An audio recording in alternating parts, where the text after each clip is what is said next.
play on the sock? Yeah, he wants to swing on his sock. He likes to swing on the sock. Get on that sock and show these boys and girls how you can go round. Yeah, you can beat that sock up. There used to be a young singer-songwriter a long time ago who went everywhere and done everything.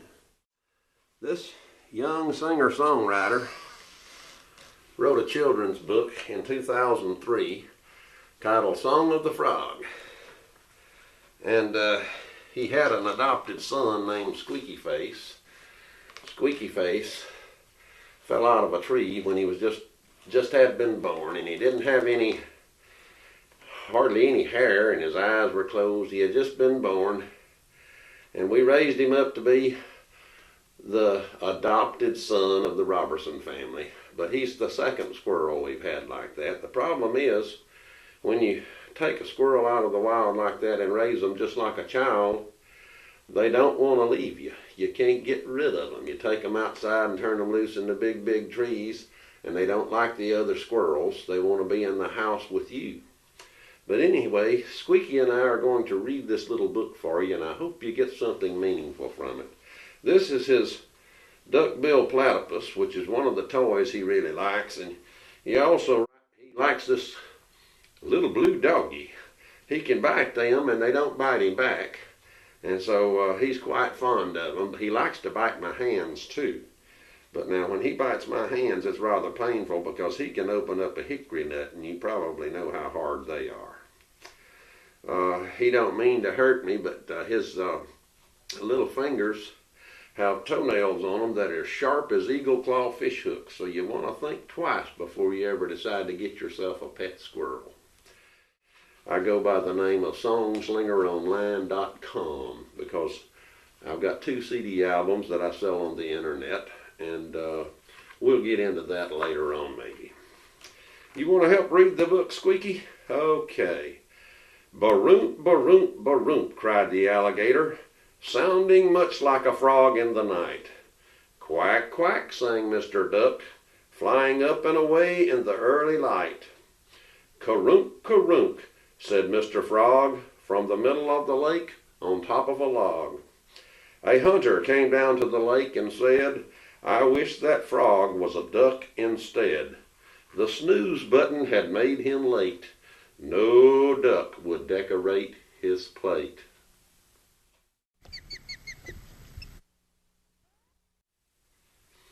Okay, page 2.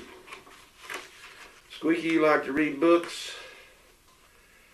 Mr. Frog was afraid because he was aware it was not the first time this man had been there. I will cling to the top of this log until I'm blue, because I know you eat frog legs too. This frog had been keeping an eye on that hunter. I wish you were a duck, you ugly green frog. You are a lucky duck, I cannot reach your log. I only came here to hunt ducks today. I would not eat you if I could anyway. I think that hunter was spawning a fib. Page 3.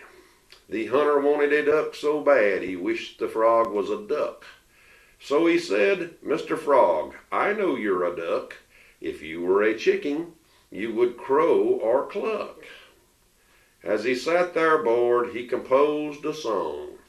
You're a duck, not a frog, and I have never been wrong. I disagree if you are singing to me, said Mr. Frog. You're a duck, you're a duck, you're a duck, Mr. Frog.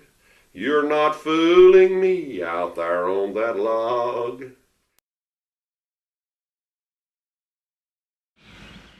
Okay, let's read page 4, Squeaky. Squeaky Face likes to be on me when I read. He sang his deceitful song for hours. Along came a little girl picking flowers. When she saw the man singing, you're a duck to a frog, she said, use your eyes, sir. There is no duck on that log. So he got grumpy and louder and said, it's a duck, it's a duck, it's a duck. Use your head. She said, If you sing to a frog, you're a duck. You might sing up some terrible luck. Sensing danger, she smiled and went on her way, casting pearls and picking flowers. What a beautiful day. The little girl knew there were alligators in that pond, and Squeaky's trying to bury a pecan on me.